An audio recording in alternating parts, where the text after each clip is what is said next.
Coming up in our newscast tonight. To deal with the fine dust issue in the nation, 8 bills related to air pollution were passed at the National Assembly. They include bills designating severe conditions as a social disaster and easing regulations on LPG vehicles. President Moon Jae-in sits down for talks with Malaysian Prime Minister Mahathir Mohamad. The duo agreed to upgrade their level of cooperation and exchanges. That includes working to sign a bilateral FTA before the year is up. More than 260,000 new jobs were added in February, marking the biggest spike in 13 months. However, the number of unemployed in South Korea continues to increase. News Center begins now.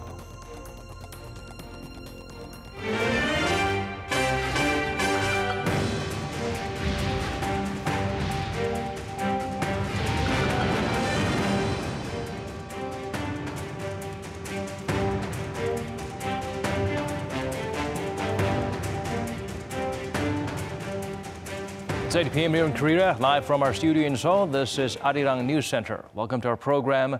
I'm Daniel Chang.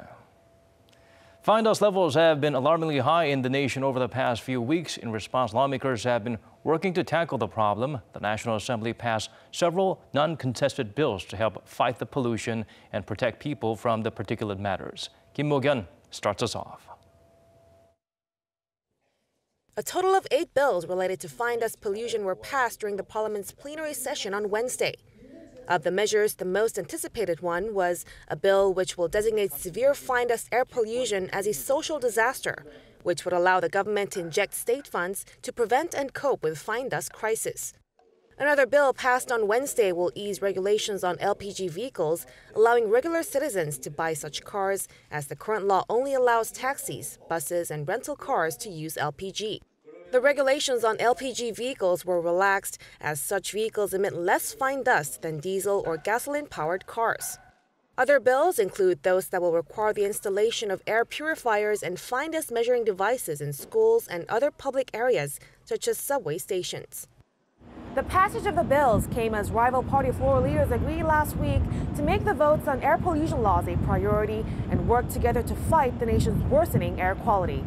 Kim Mo-gyun, Arirang News.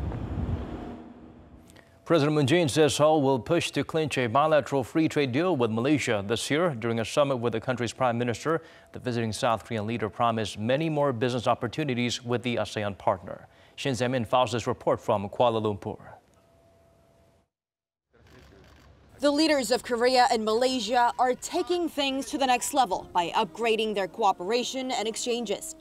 President Moon Jae-in and Malaysian Prime Minister Mahathir Mohamad decided to push for a bilateral free trade agreement with a deadline to sign the deal set before the end of this year, when the leaders gather again for the special South Korea-ASEAN summit in Korea. The upgrade in Korea-Malaysia ties translates into MOUs covering 4 areas. As a response to the fast-approaching Fourth Industrial Revolution, or Industry 4.0, the two sides said yes to doing joint research on IT and to holding regular minister-level business forums. On transportation, the two allies will promote the so-called intelligent transport systems on top of the other transit media. Both Seoul and Kuala Lumpur will also proceed with the ASEAN Smart Cities Network, a collaborative platform for cities and member states to pursue smart and sustainable urban development. Last year, Korea chose the city of Kota Kinabalu to build its smart city infrastructure, making Malaysia the first partner country for the network project.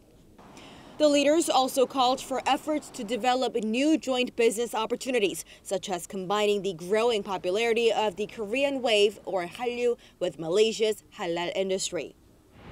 Another topic of mutual interest, peace on the Korean peninsula.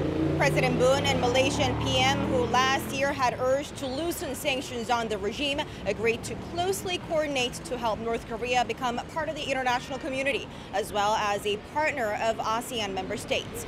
Shin Se-min, Arirang News, Kuala Lumpur. Statistics Korea releases monthly data on the job market. The number of newly added jobs increased, but the unemployment figures also went up. Kim Hye-sung help us look beyond the digits. The number of newly employed people in February increased by more than 260,000 on year. That's the biggest increase in 13 months when 334,000 new jobs were added in January 2018. According to Statistics Korea, public sector jobs and agricultural jobs for the elderly increased sharply. 237,000 jobs were added in the health and social welfare public sector jobs last month, up 13% on year. The agricultural sector added 117,000 new jobs, up 12% on year. On the other hand, the manufacturing sector lost over 150,000 jobs last month. The retail and wholesale sector also shed 60,000 jobs, continuing a downward trend that has lasted more than a year. By age group, those over 60 saw the biggest jump in new jobs, adding nearly 400,000, whereas those in their 30s and 40s lost around 24,000 jobs. The number of newly added jobs jumped sharply last month due to a base effect. February of 2018 added only 100,000 jobs. Also, most jobs came from the public sector, those the government created for the elderly. The number of jobs created from the private sector is still low. This shows that the quality of jobs created is low and that the economic outlook remains sluggish. The number of unemployed in South Korea continues to increase, reaching 1.3 million people in February, up 38,000 compared to the same month last year. The overall unemployment rate hit 4.7% in February. The unemployment rate for young people, those aged between 15 and 29, was double that figure at 9.5%. Regarding the job data, Finance Minister Hong Nam-gi said Wednesday it is encouraging that the number of newly employed bounced back to the 200,000 level in February and vowed to continue efforts to create more jobs in the country. Kim Hae-sung, Arirang News. March is an especially busy month for young job seekers in Korea. This is when many conglomerates like Samsung hold open recruitment. However, according to our Go Ryun-hee, the latest employment figures paint a grim picture for them. Last year wasn't easy for 27-year-old Park Ji-yeon. Park has been looking for a job since she graduated college last year and regularly spent around 8 hours every day studying or preparing for employment tests. She says there are two main difficulties when looking for a job in Korea. Money is the first problem. You need certificates in English to get a job, but it costs a lot of money to take the test and prepare for them. Second of all, I'm nervous because I don't have a job. Park is not the only one feeling that stress. According to Statistics Korea, youth unemployment last year was at 9.5%. Although the figure was down slightly from the previous year, it's still higher than in other advanced countries like the United States, Germany, or Japan. Economists say it's because companies are investing less. Last year, there was a decline in companies' investment in both facilities and construction. This means fewer jobs are created.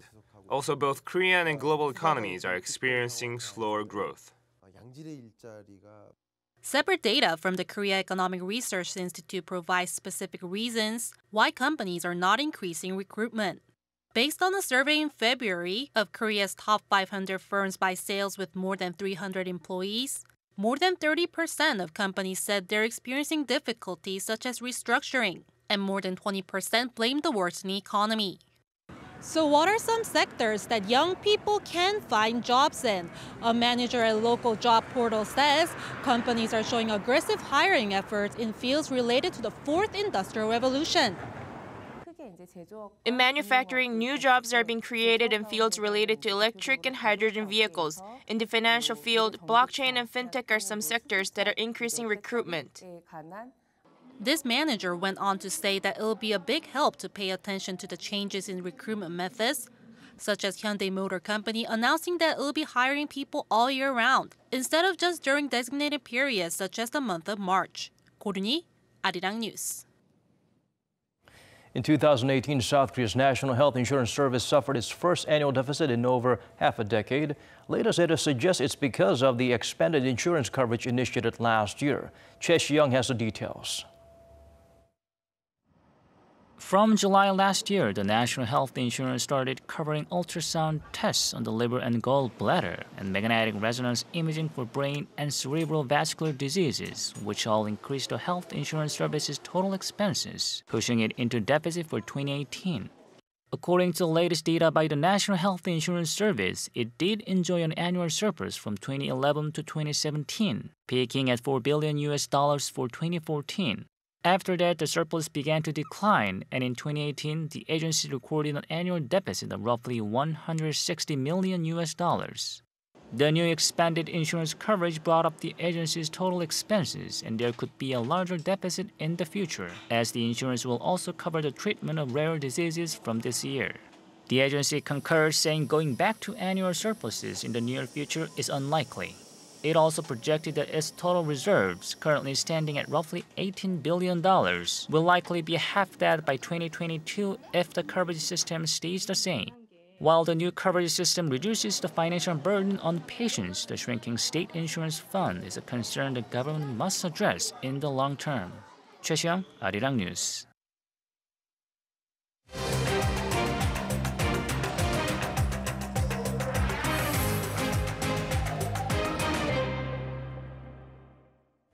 Washington continues to call on Pyongyang to follow through on his promise. In a recent interview, U.S. Secretary of State Mike Pompeo pointed out the regime's leader told him several times that the communist state would denuclearize.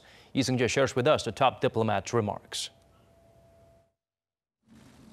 Holding a wave of interviews in Texas, where he's set to attend an energy conference, U.S. Secretary of State Mike Pompeo fielded a number of questions on North Korea and the failed summit talks in Hanoi.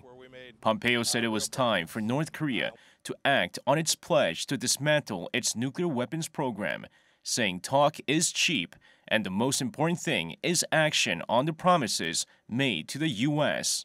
Despite the tough talk, Pompeo said he felt hopeful about the months ahead.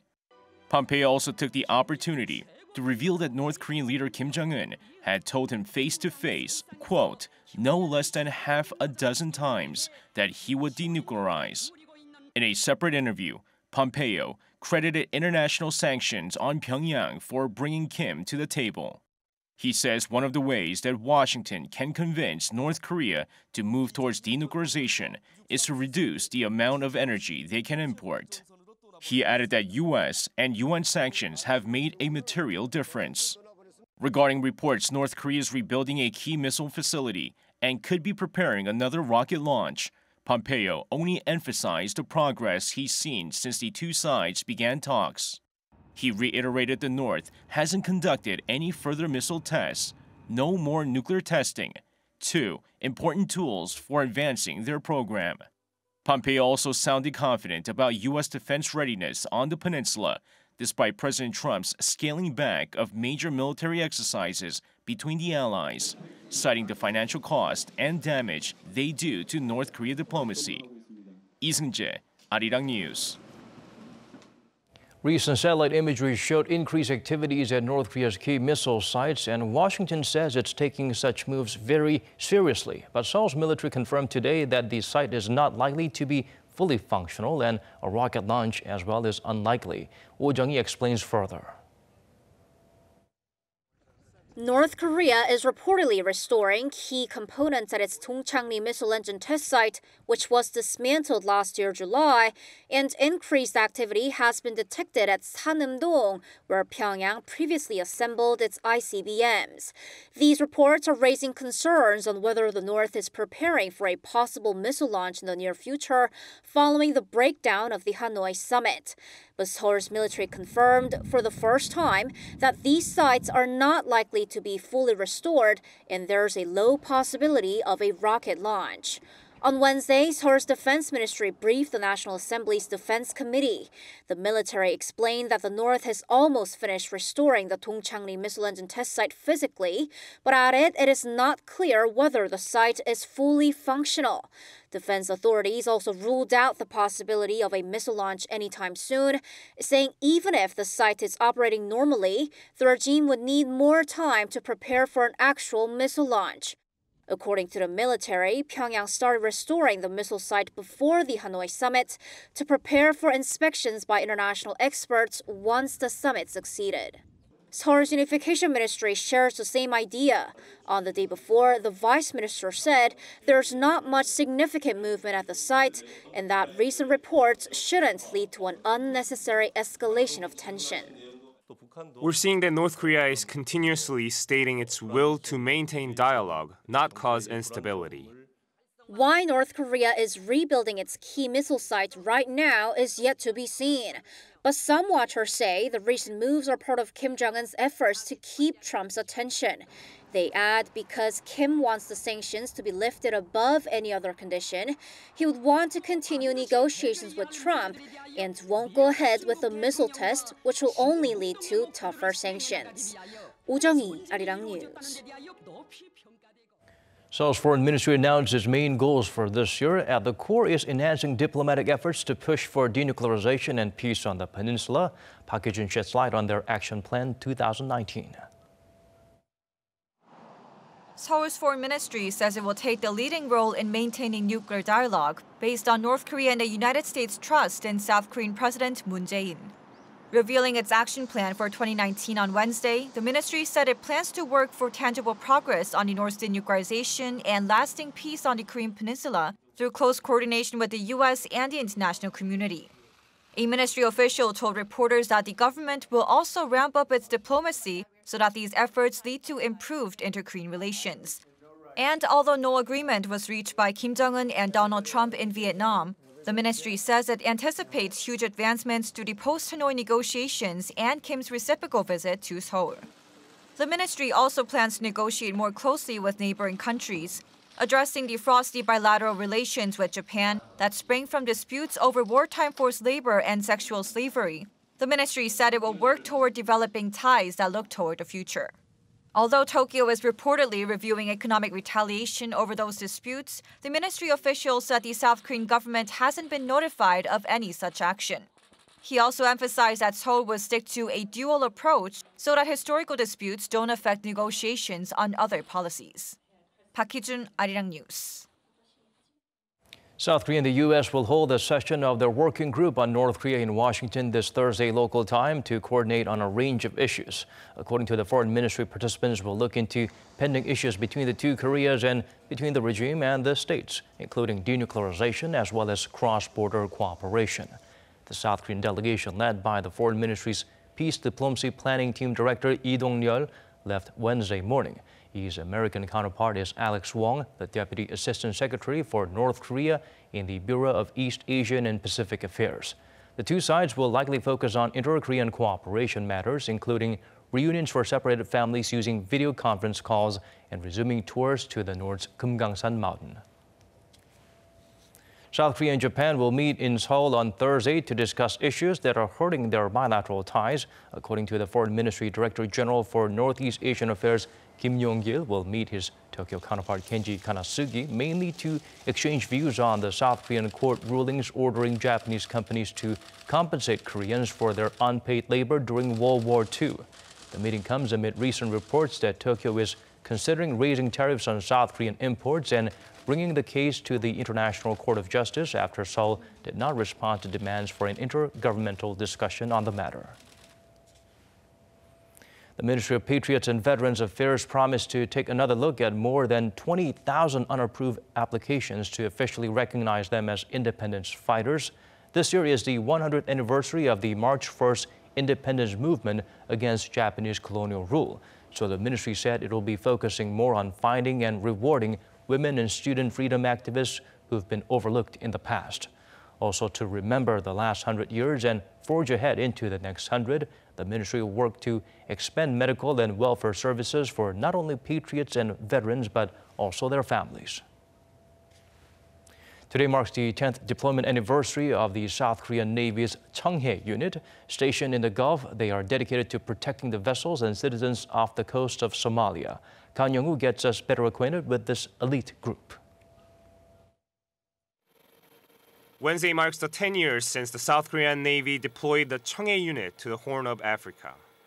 As the first South Korean unit to be deployed on a warship overseas, the anti-piracy unit with some 300 personnel has carried out a range of missions in the Gulf of Aden since 2009 to protect not only South Korean but also foreign vessels. The Chonghae unit came into the spotlight in 2011 when it carried out the well-known mission Operation Dawn of the Gulf of Aden to rescue the South Korean freighter Samudjurli and its 21 crew members from Somali pirates. Since then, the unit has successfully conducted a number of other rescue missions.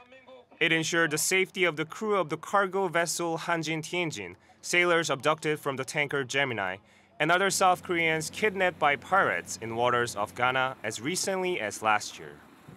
The Chonghae unit has also expanded its role in protecting international waters by working with the combined maritime forces and the European Union to counter piracy and terrorism.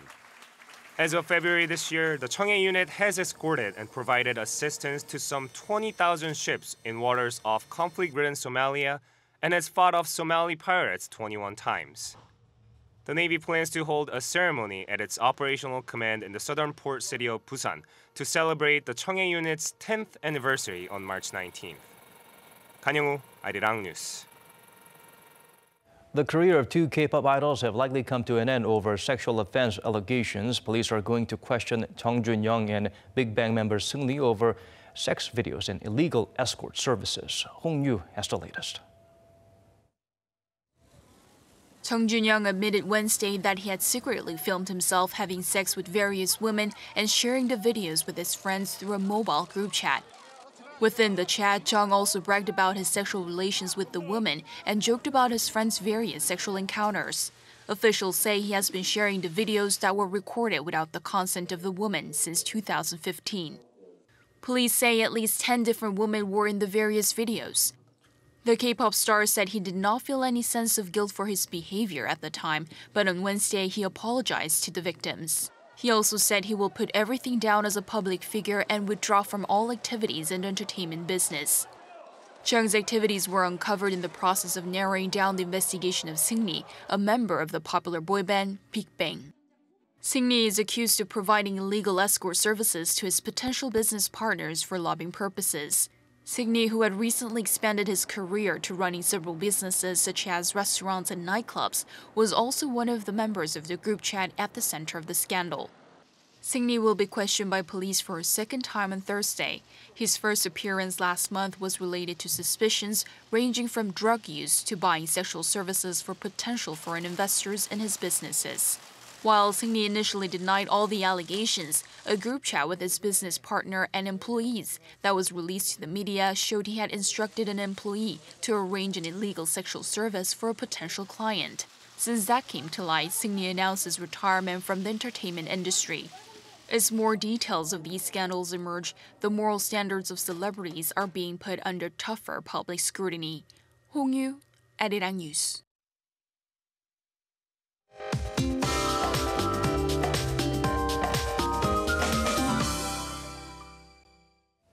Time to turn to Michelle Bak at the Weather Center for the updates you'll need. Michelle, the cold spell continued in the nation along with some gusty winds. That's right, Daniel. Although our daytime temperatures were up in the positive territory today, the piercing wind continued making us feel about 4 degrees lower than the actual readings. And as of Thursday afternoon, the nation will be relieved from the cold spell. And meanwhile, there is a chance of rain mixed with some snow in the capital, while the rest of the nation and most nearby countries will gain moderate weather conditions.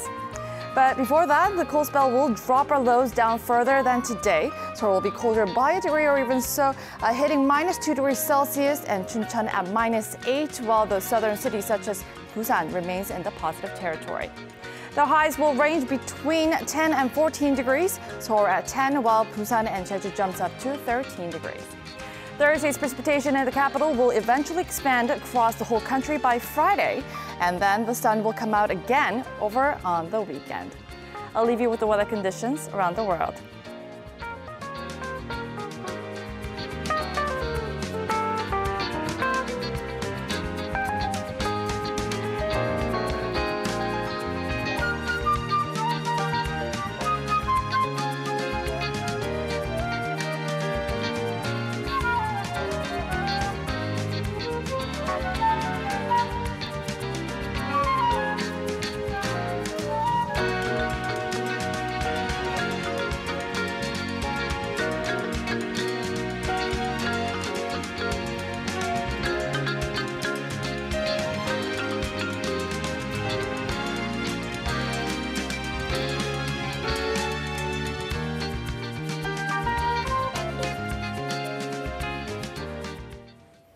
That's all we could pack into tonight's edition of Arirang News Center. As always, thanks for staying with us.